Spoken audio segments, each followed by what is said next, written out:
What you look for in a yearling. Firstly, welcome Anthony MacDonald, all the way from sunny Canada. I thought you said the weather's terrible over there, mate.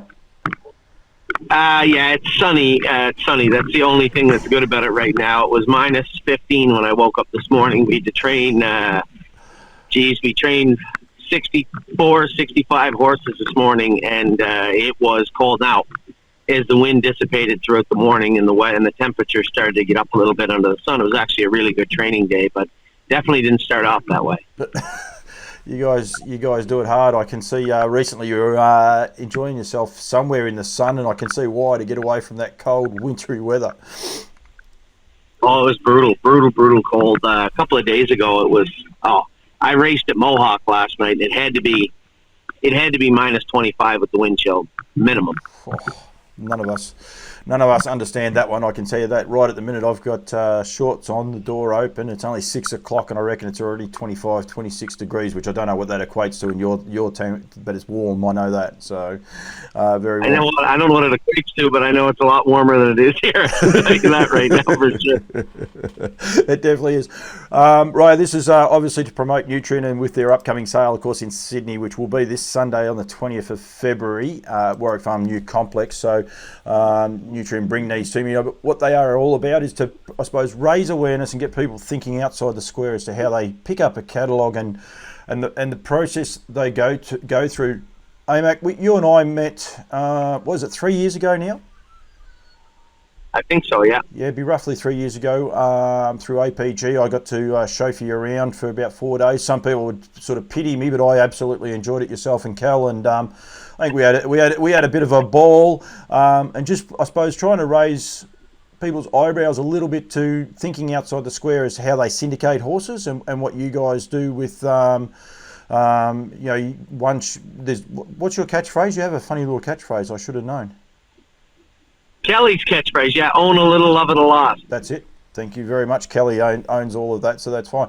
And that's key. And I do know quite a few people over here are starting to take that up, that basically you own 1%, or you can own the whole lot. And I think it's a great way of growing harness racing. Still, it's got a long way to go. I think on both sides of the equator. I think we're lifting our game, but definitely it's something in harness racing that needs to really lift its standards a bit, I think, with the syndication model. Yep. Yeah, that's all I'm going to get out of you is a yep for that one. I thought you were speaking. Yes. So, yeah, I think syndication models are the way that we do it is a little bit different than some people. But as I spoke about, not much has changed since what I spoke about in Australia and New Zealand that year. The way that we do fractional ownership is quite simple. We try to make it as affordable and as easy and seamless to get in and out of horse racing if you want to. And that's the key, is that if you make it difficult for people not to become participants, then they simply won't, right? If you make it hard for somebody to tune into a TV station, they won't. Yep. This day and age, it's so easy to get everything done. You need to be able to keep up with the times, and understanding that there can't be hurdles and barriers and ways of people getting involved in horse racing. Well, that just makes it easier for them to get involved in horse racing. And I think one of the other mantras, and it's important, I think, going into a yearling sale, we're an entertainment business and people need to start to think a little bit differently. I know a lot of people turn around and say they spend $100,000 on a horse. Oh, they'll never recoup their money for that. But sometimes it can be just the thrill of winning one race. You can't put a value on that. Like, I mean, $100,000, if one person buys it, might be out of someone's dreams. But if 100 people have got it, they've outlaid a small outlay, they all go to the races, they get to have a win, they get to cuddle, they go back to the bar afterwards and have a couple of drinks and enjoy it. It may have paid for itself in that one hit.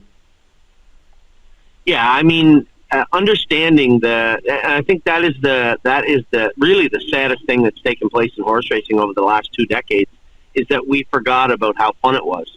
Yep. Right? We were so laser focused on trying to figure out a way to make money and turn profits for people in an industry that's exceedingly difficult to do so in.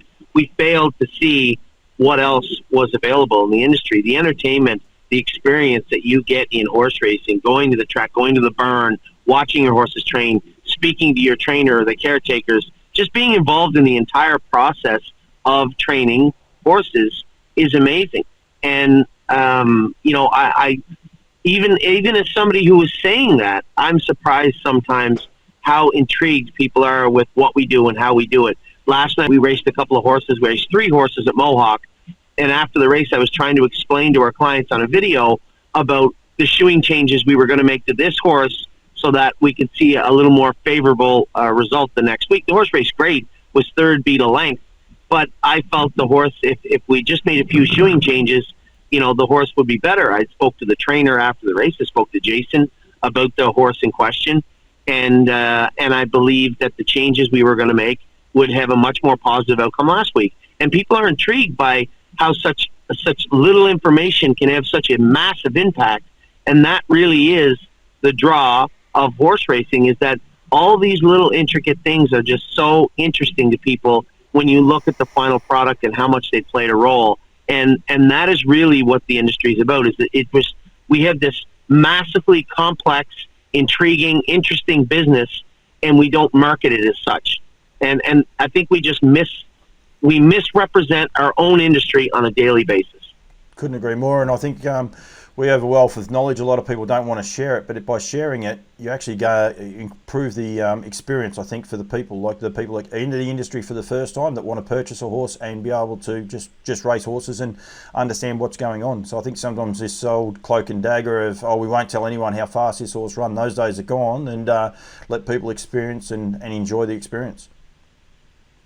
And that's it, right? We have to, I think that's the thing, though, and I didn't realize it until I had spent just a very short time in politics and speaking to people one-on-one, how little people really understood horse racing, how little they really thought of it, not in a negative way, just that it never crossed their mind. And when you factor in all the enjoyment and excitement, and as I said, the experience that is involved in horse racing, really dollar for dollar, there isn't an endeavor on planet Earth that can compete with horse racing, in my mind. None. Because this is the only place where you can put in a small amount of money and be a owner. You'll never own a piece of a soccer team or a football team or a baseball, basketball, any sports entity, franchise or team. You will never be able to call yourself an owner, but you can in horse racing. And that's a big draw and a big part of the excitement also, is what you can become for so little. That's great. I've never thought about it that way, about owning, like your own team. A bit remiss of me, mate. What's your website? The Stables. .ca, like Canada. Yep, that's it. .ca. Please make sure you go there and check it out. You can get involved in horses. They actually race horses in Australia too. They moved up to the sunny coast, up into Queensland. Darren's got a bit scared of the cold weather in Sydney. He's chasing the warmer weather up in Queensland. Yeah, I don't blame him. I'm getting a little sick of the cold weather here in Canada. I get nowhere to hide, though. It's all around me. Rightio, what you look for in a yearling? Yourself, the stables, that business, how long has it been up and running? About 6 years, I guess, 6-7 years. And it's evolved. And when you go to yearling sales now, and I've been, I watch everything. I won't say everything because you do put a lot of stuff out, but 90% of what you put out over your social media feeds, and the evolution of your business has meant that things change. And this year you went to the sales, I suppose, with a slightly bigger checkbook and the likes, by being confident that things are going in the right direction. When you get a sales catalogue from anywhere, how do you go about selecting yearlings?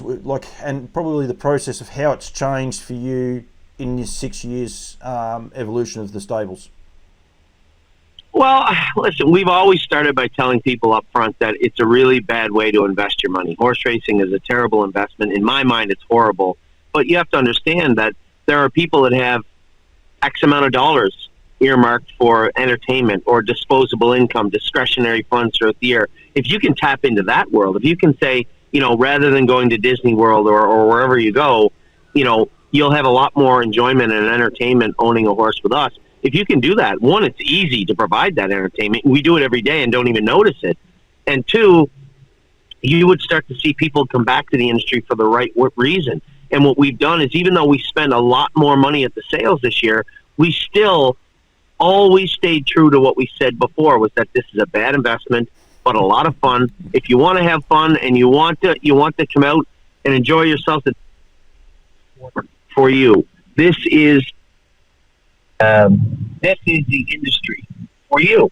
And what we found was people had seen we did have some luck last year. We won a major stake race in Delaware with a colt, the first expensive colt I ever bought, to be honest. And the obvious extrapolation from all this is, well, if I spend a little and have a little fun, if I spend a lot, do I have a lot of fun? The answer is no, most times. But it can be sometimes. And we had a lot of clients. I told everybody, okay, I'll tell you what we'll do. We had a little survey we put out throughout the spring. And what we did when we went to the sales in Ohio and Kentucky especially was we amassed money before we got there. This was the first year we did it. So we gave the people that wanted involved in these partnerships the opportunity to own those shares first and foremost. And that's a big step. I'm asking you to give me money and you don't even know what I'm buying. You have no idea. So you really have to. I lost your audio a little bit. No, you're right. My card. You're right. I think there was a transition, but I think the rapport that we built with our clients was such that it didn't matter what we bought. They trusted my idea. They trusted our plan, our model, and they I think ultimately decided it really doesn't matter. I think we're gonna go down this road. We're all gonna row in the same direction. We're gonna buy the horses, train them down, and see how it turns out. And that was from 4 or 5, 6 years of building a rapport with these clients. Now many of them become very close friends. And when we went to the sales, instead of having some dollars and theoretical money and hopeful money, we literally had a pretty good sizable amount of money to work with. And that was a scary thought, because now we're entering an arena that I said was a bad place to do business, right? We're spending a little bit more money on horses, but there still has to be value. So circling back to your original question, what do I look for? It's simple. I look for value, and it comes in all shapes and sizes. This year, last year we ended up buying 2 Walner horses. We couldn't buy a Walner this year because they were so hot at the market this year. But last year he was just a first crop sire. So again, we went back this year and looked at which first crop sires are there. Aside from everything else, the broodmare usually makes the horse, right? It makes up a big chunk of the horse. So you're looking for, how can I get the best breeding for the least amount of money? That's really the question I ask myself every page I turn in a catalog. And we ended up buying 6 tactical landing yearlings this year because first crop sire, we found a little value with those horses, right? You sell 900 horses at a sale, there's going to be horses go for less than what you thought. So virtually my job is difficult and simple at the same time. Price every horse in the sale that you have any interest in. Sit back and wait. Wait for the ones that go for a lot less than you think they're worth. If I trust my eye and my judgment on the horse in that ring, and I'm telling you that horse is worth X, and that horse is going for 35% of X, then I'm going to be really interested to buy that horse. And really, brown, black, gray, pacer, trotter, multitude of jurisdictions and sires, I don't care. It all boils down to value for the state.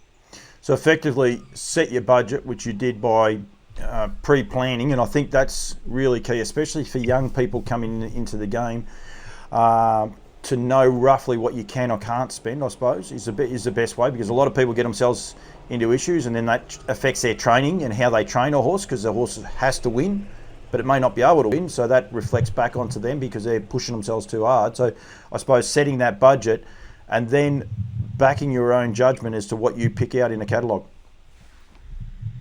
Yeah. It's not just the money. I mean, the money has to be there, but at the same time, it has to be the right money.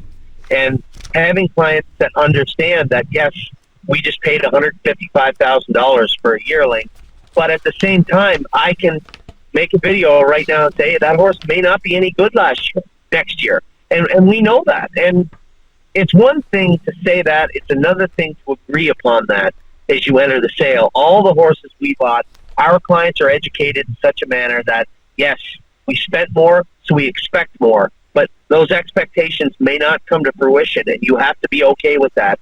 And I think that is the most important message to all of our clients, and to be quite honest, the clients of everybody in horse racing has to be that, yes, it's okay to dream. It's okay to hope. but you have to be able to sprinkle on some reality also and understand that there's a lot of horses that are bought for a lot of money that don't end up even remotely scratching the surface of expectations, and you have to be okay with that. And I think that's an important message for everybody entering into the game, and that is why discretionary funds are so important when it comes to buying horses. If you are going to gamble your kid's education or your retirement on a horse, I have to say that you're not a very smart business person. No, it's the money that you have that you put down for your enjoyment. Instead of buying a boat, you buy a horse, things like that. Exactly. I'm pretty sure in Canada right at the minute boats aren't selling that hotly. I'd say. Yeah, there would be. Yeah, that would be at all. Yeah, there wouldn't be much boat. Wouldn't be very many boat spot right now. No, but I see where you're going with the analogy. You look for value, I gather, when you're looking at a catalogue. You said there, and it's quite interesting. There's one tactical landing this year in the Nutrien catalogue in Melbourne. It's lot 161. It's actually out of a Broadway Hall mare as well, so it's got a little bit of American breeding both sides of the ditch. But you look for that value in the first season sires. You're not scared to try a first season sire and back your judgment on how they race? Well, I mean, let's be honest. Tactical Landing was an $800,000 yearling that had probably the most expectations of any horse of my generation at the time. This was Mission Brief's brother, full brother. A lot of interest behind this horse. At 2, it was said that he was a fast colt, but just made breaks, made mistakes. At 3, just lost your audio, eh, mate? Similar issues. Very similar issues. And then when Jimmy Takter got him, and Jimmy Takter is just an exceptional horseman. When he got the horse, whatever changes he made to the horse, he not only improved, but improved very quickly. And by the end of the season, was a dominant animal. His last 2 races were the best 2 of his life. He crushed them in the Breeders' Crown, and then come right back and crush them in the TVG. I mean, this is a horse that, whatever he ended up making was the drop in the bucket of what they expected him to make. I think it was almost $1 million anyway, $800,000 or $900,000. Yep. But way he did it at the end of his career, one, proved that he was a good horse. Maybe he left a lot of money on the table, but proved that he was a good horse, proved that he was a talented horse. One, he's a good-looking horse. And 2, he was meant to be the best horse on the planet when they bought him. So you're not talking about a flash in the pan or a fluke.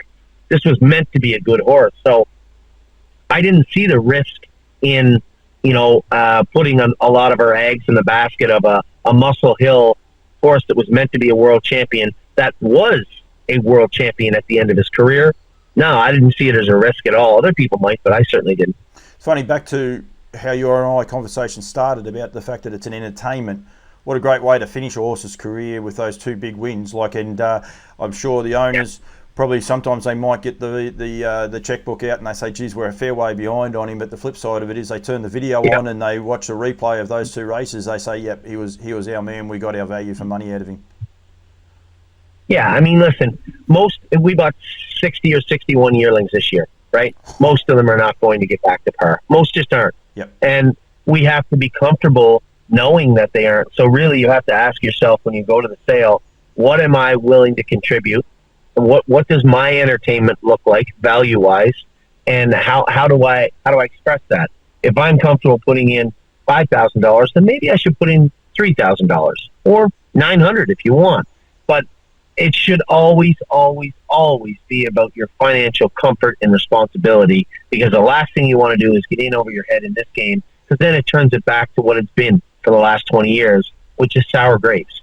We have an opportunity to change the entire fabric of horse racing forever right now, but it has to be done with that model in mind, the model of entertainment, experience, and then what happens after that, call it a cherry on top if you want, but you can't be looking for that cherry all the time. You're going to be very disappointed if you are. 61 yearlings you purchased this year. How many yearlings would you physically have looked at prior to the sale? Over 1,000 probably. Yep. Well, there was 900 in Kentucky alone. There was 900 in Kentucky, or 780, I think, in Kentucky alone. Then you had the Ohio sale where there had to be 300 or 400. And then Harris factor in Harrisburg, Ontario. I would have looked at 1,000 yearlings easily, yeah. What about So even one that you might say, right, this horse is going to make $1 million plus, say going through the sales hypothetically, you'll still go and look at that just in case it's not making that price, and you can see why it's not. If there's an issue or something along those lines, do you still look at those horses? Yeah, I mean, I think a lot of times you bring up a good point. So I went and looked. We had a filly last year. Her name was Bomb Hugger. She was a New York Chapter 7 filly, top of her class, won her first 4 lifetime starts, kind of get in the deep end of the ocean at the end of the year and couldn't really make it. She still ended up making, I think, $106,000 or $107,000. So a really nice filly. Her sister, again, a Chapter 7 with all that pedigree, probably should have went through the sale for around 120, 130,000 minimum. I went and looked at her, and her knees were offset. So what that means is when you look at the leg going from the shoulder down to the foot at the knee joint, that's the knee, it was offset just a little bit, one way or the other. And you can see that. And you can obviously see, even a layman can see that that's going to put extra pressure on that knee. So you have to ask yourself, one, can the horse race like that? I've had lots of horses that had offset knees one way or another that had raced just fine. So you have to go back and look at the video. How does the horse travel in the field? Does the horse strike the ground, come off the ground correctly? Hard, soft? How does the horse land? And then ask yourself, when you take in all the information surrounding that filly, what are you willing to pay for her? And I had done a video the night before we bought her, and I said, this is a 6-figure filly that we will buy for $40,000 or less tomorrow. I'm almost certain of it. And we paid exactly $40,000 for her the next day. She's been training good. She looks good. The knees don't appear to bother. Now, the way we train horses in North America is quite a bit different than Australia. That was a culture shock for me when we bought horses in Australia to race. You know, you guys really take your time and dawdle and turn them out a lot, where when we start training them, they train. And, you know, we break them in October. And I know Daniel Cordino, one of my good friends now, and a client of ours and a partner of ours, was surprised, and his trainers were in Australia. When we buy them, they're broke the next day. And in our barn, they're jogging the next day. And they will train straight through to the races next June. There's no spelling them out in the field and take your time and all. You know, the horse had a temperature, we're going to give it 3 weeks off. That doesn't happen here. You know, if they're sick, they get time off.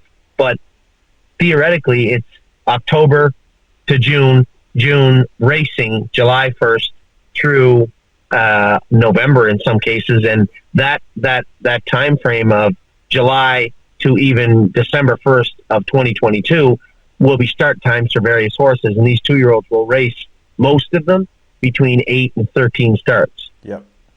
So quite a bit different here than there. So how is she going, that filly? What's that? How is that filly going that you built? Oh, she's going good. Yeah. She's going good. Her name is Five Fish Species, which was a weird name. I found out later that that's some sort of famous painting in New York or something. So I was going to change the name. Like, this is the dumbest name I've ever heard in my life. And somebody that was out to dinner with us happened to Google the name, trying to figure out what the hell they're doing. And it was some famous painting in New York. So we probably will just keep the name. She's been training good. She was sick when we got her, so she's about 3 weeks behind everybody, but every week she catches up a little bit. So I suspect by April she'll be caught back up in the main group and going fine. Will her knees worry you? They haven't yet, and from what I could see in the video, I don't see any reason why they would. She lands on the ground. He'll come back. Hopefully he'll come back. He's back. I lost you. You're all right, mate. It never fails. Anytime I'm doing a video, everybody in the world wants to get a hold of me. I've been 8 calls since I took this video. I do appreciate your time. Don't you worry about that. No, geez, don't worry about that. I don't think any of them. There was no doctors in front of any of the names, so I think we'll be fine. Yeah. So the way she hits the ground, comes off the ground, I don't see there being a problem. You know, for those of you that are trainers out there, you'll probably know that some horses hit the ground quite hard, and it can be problematic and a lot of stress on their knees and feet and ankles, pasterns, things of that nature. But this filly kind of glides over the ground, a bit of a daisy cutter, not much of and her sister was the same way, kind of just folds them over quick and drops them up. There's another one. I don't foresee there being a huge problem with, with Five Fish Species for sure. Rightio. I don't want to hold you too much longer because you're getting phone calls. Obviously, this is the time you're normally home and answering the phone by the sounds because everyone's going to keep ringing you. Well, I'm answering the phone all day, but I'm usually home by now, and people usually message me. So, yeah, it's just, but I mean, that's the way it is. We have over 900 clients now in 13 countries, and, you know, I think one of the biggest draws of the stable is you can usually, unless I'm on the phone with you, usually get a hold of me at any time. You can email me, text me, call me, and that I think that is something, right? When you're trying to get a hold of somebody you do business with and you actually can get a hold of that person, I think it makes it feel like that small town mentality where, you know, I need to get a hold of that person and I actually can. I think it's a feather in our cap that we can still do that. It's something that I take to heart and something that I'm very proud of. So it's definitely something I'm going to do. And it's something I think people should really learn from and continue to do it. Anyone that's watching this, I think it's, Tuesday afternoon over there. If anyone's ringing him on the Tuesday after, yep, he's fobbing you off to keep talking to me. So it'll be fine. You'll be able to get over it. What was I going to say? Quickly, because you and I can talk a lot. We spent 4 days, and I don't think we came up for air the whole time we were in the car. One of the reasons I wanted to reach out to you is that the fact of the selling of the horses. So this is about raising awareness of how people go about the selection process of buying yearlings. Yep. And you've clearly said there, set your budget, understand your budget, and then look for the value is your, I suppose, best mantra about going about things. Take a couple of risks.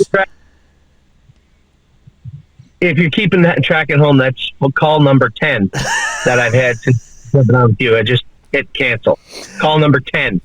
In regards to the sales, it's simple.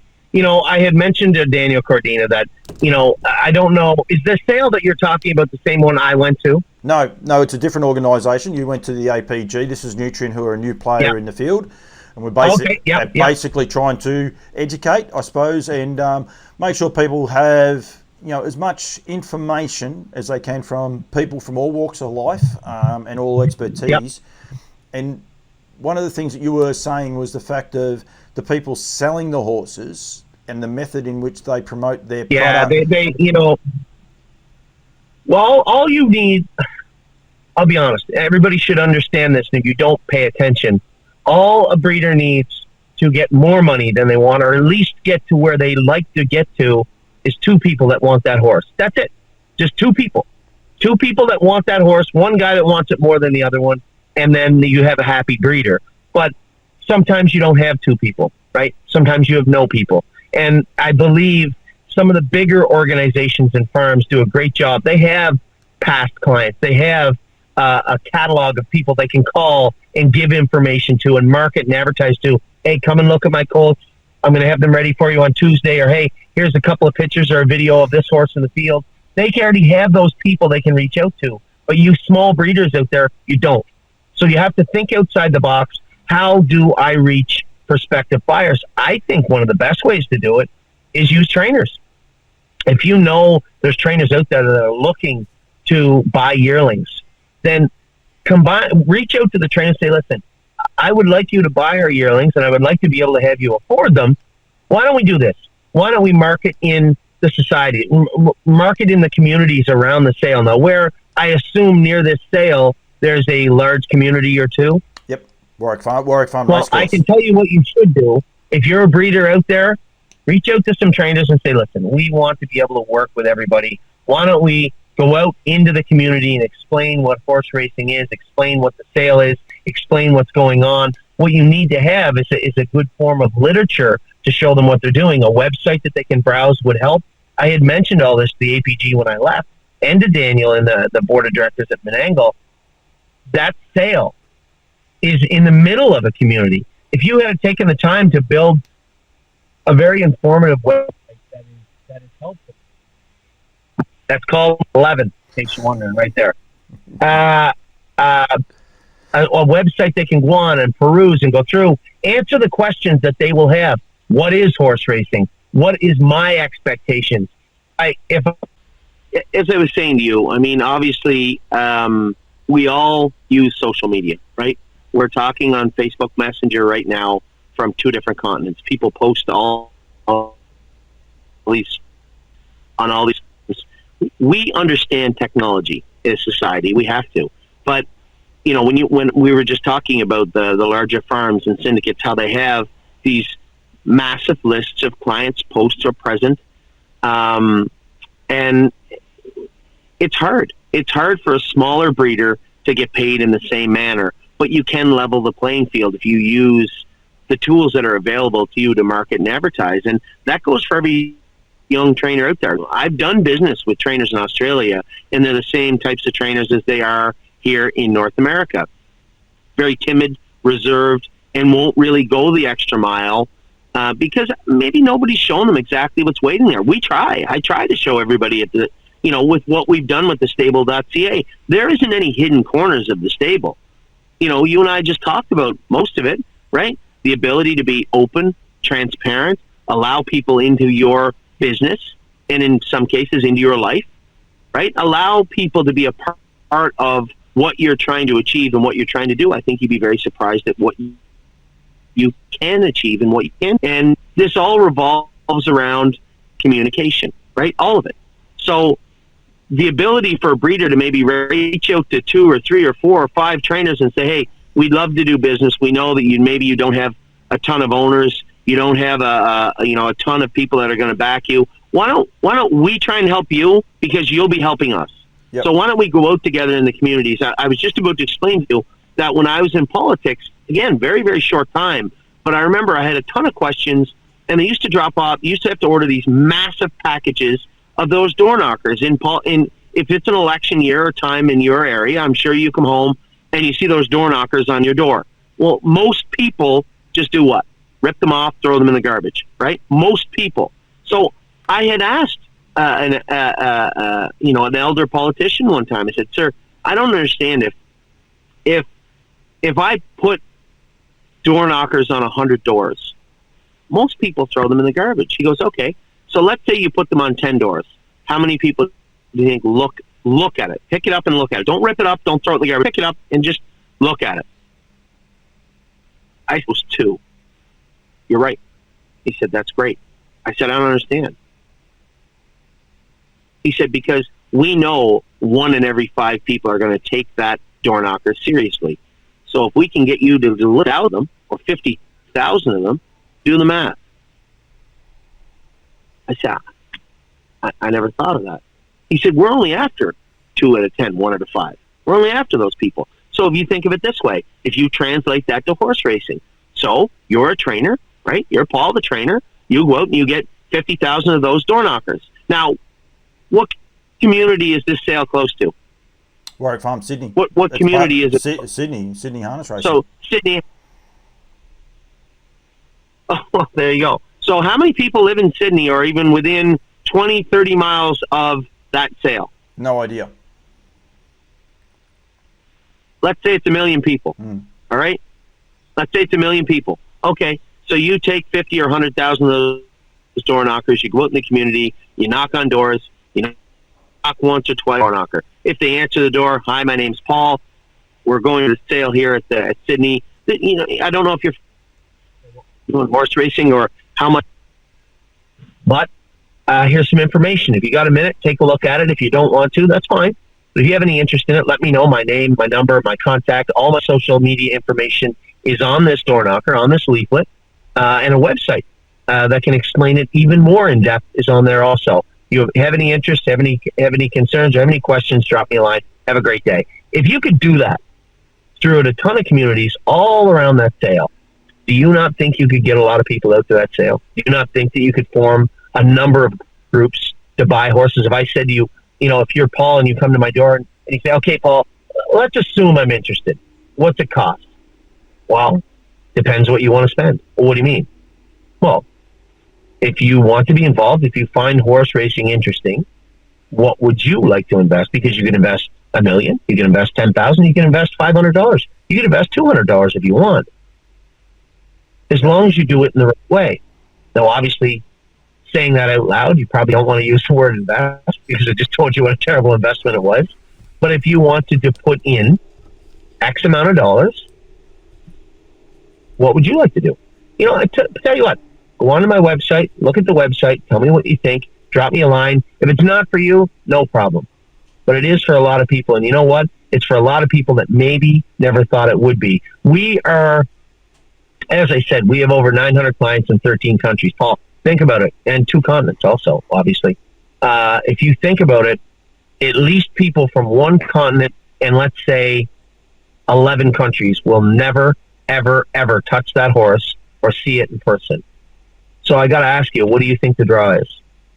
What's the draw in owning something you will never touch, you will never see? Having fun. The draw, exactly. The draw is the communication, the ability to immerse yourself in an industry that we've all fallen in love with. That is the draw of horse racing. It isn't just the horse, or 11 countries wouldn't buy in, right? It's certainly not the person, because most of the horses don't make money. So it has to be the industry itself. And people miss that so much in horse racing. You know, just take the time to understand you're surrounded by people that might be your next client. You have to have a connection. You have to be able to approach them. Using that information, using that leaflet, that door knocker is a great way to do it. And I literally just finished talking to a couple other trainers about it. You know, one of them was a good friend of mine that we had hired to work for us. And he said, I just don't understand how you got to go from where you started to now.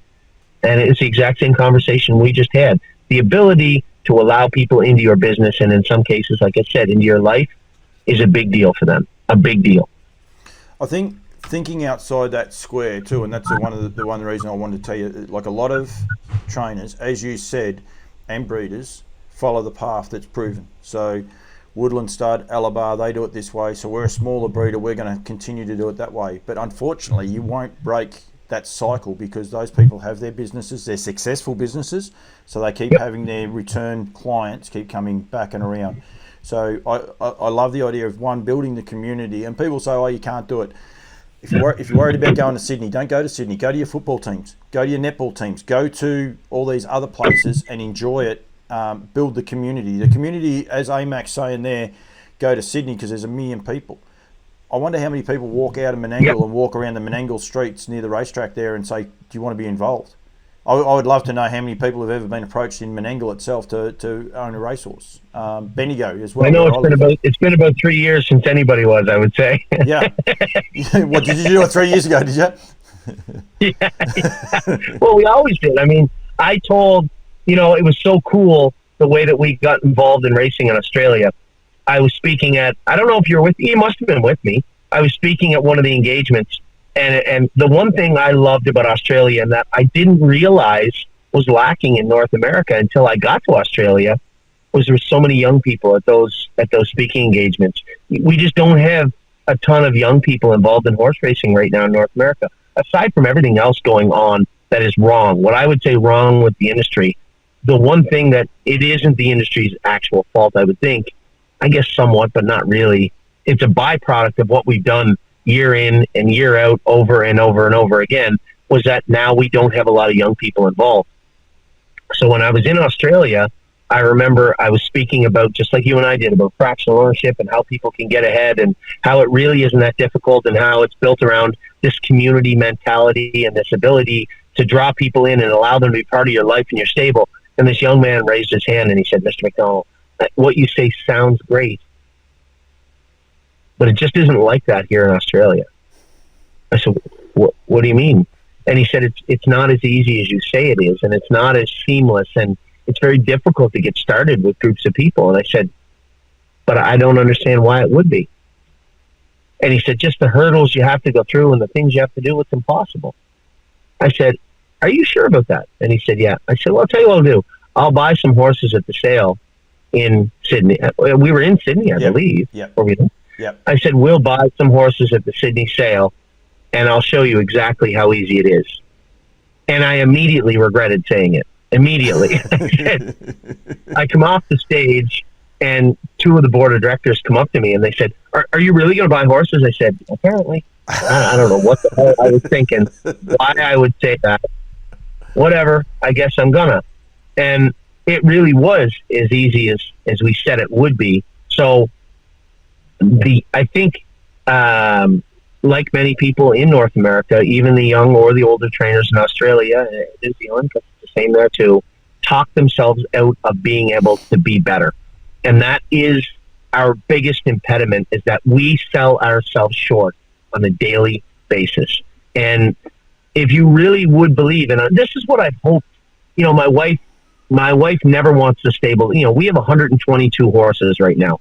My wife never wants the stable this big. She's always trying to talk me into making it smaller and smaller. And I'd probably be less busy and maybe I would be more happy. I don't know. But I told her, I said, honey, you know why it's important for the stable to be this big? And she said, no, I can't for the life of me figure out that. I said, because nobody said we could. That's why. You can't, and just to put it in perspective, we are obviously, I think if you haven't figured it out, the biggest horse racing stable in Canada. In fact, if you took our stable and cut it into two, we would be the two biggest stables in Canada right now. And that says a lot about not only can you do it, and not only does it look good on paper, we've done it. We continue to do it, even in the face of everybody saying you can't. And that is important for our industry to understand that you can do more, you can be bigger, you can do what you want to do in this industry. You just have to, honestly, just believe in yourself. Yeah, totally. I totally agree. Guess what? I just got 10% left of battery, and it was full before we started this conversation. So I think that's the key. The key messaging, though, Mac, is like I'm the same with Campbell's comments. People say, it won't work. I get people tell me that any interview that goes any longer than 8 minutes, I don't listen to. I have quite a few people tell me that. Yet the viewership keeps building and building. Anyone that's listening to this is going to be sitting down for an hour. And they've listened to this, and hopefully they've got something out of it. But at the end of the day, it doesn't matter. If we can convince one person to buy a horse, you and I have done our job. Just one by one, and that's what I told the racetracks and horse people. That's one of the first things I tell them is that everybody thinks they're going to have this magic fix for horse racing, and all we have to do is look how it was built to begin with. This industry wasn't built by millionaires for millionaires. This industry was built by small, hardworking, middle-class people that wanted to have fun, and it is. Understanding that if we get back to the basics and the grassroots of horse racing, we can build it bigger than it ever was before. You're not going to fix it with this magic idea. If everybody had a fractional ownership stable that made them happy, if everybody kept a group of clients, that number that made them happy, what you would find is the industry would be much bigger, much better off, and a lot more happy people in it. This is a great industry, and everybody that's in it should be happy. Unfortunately, you aren't all the time. And I think it's just a matter of getting back to our roots, and that will fix a lot of the problems of horse racing. Mate, I could talk to you all day. Everyone just saw my wife is ringing me now to tell me to go and do work instead of talking to you the whole time. Mate, thank you very much. I actually love the way that you do think differently at things. As I said, the Sydney sale commences this Sunday at Warwick Farm on the 20th. It's a Nutrient Equine sale. It will be online, and the website's underneath there, thenutrienequine.com. Melbourne sale's on the 3rd of April, which there is one tactical landing in there, and it's got a few people intrigued already. Mate, thank you very much. Thestable.ca, make sure you go to the website there, check it out, check him out, and you can contact the bloke, and he will answer his phone, although, how many are you up to? Unless I'm talking to you. How many are you up to? You take first precedent. I have 11 calls to make when I finish this video, 11. I can't make any, my battery's going to be flat. But I really do appreciate it. There was a slight little audio glitch there in the middle. We got that part sorted as well. But, mate, thank you very much for your time, and I really do appreciate it. And I think, hopefully, like I say, if we can get one person to think differently leading into this sale or any other sales, it would be great. Reach out to a community of people and sell it as fun. At the end of the day, it's entertainment. It's cheap entertainment. It's a hard way to make an investment, but it's cheap entertainment. That's the easiest way to look at it, I think. Yep. Sounds great. All right, mate. Thank you very much. I really do appreciate your time. And I will get on a big bird one day, and I will be in Canada. I did take the prompt from one of our tweets there not that long ago. So, yeah, I will be on the big bird and be over in Canada one day very shortly. Not in the middle of winter, though. I can promise you. Well, I can get you stable.ca. These are toques, by the way. I know in the States they call them knitted caps. I don't even know what the hell that is. It's a toque. I can get you a toque. We'll get you some gloves, a coat, You'll be fine. Don't worry about it. They're called beanies over here. I tell you what, we could do a whole thing just on the beanies. We're adults. We're going to call them beanies now. Oh my God, they're tooks. Come on. Hey, Mac, this has been what you look for at a Yearling. Thank you very much. I look forward to chatting to you again soon, mate. Take care.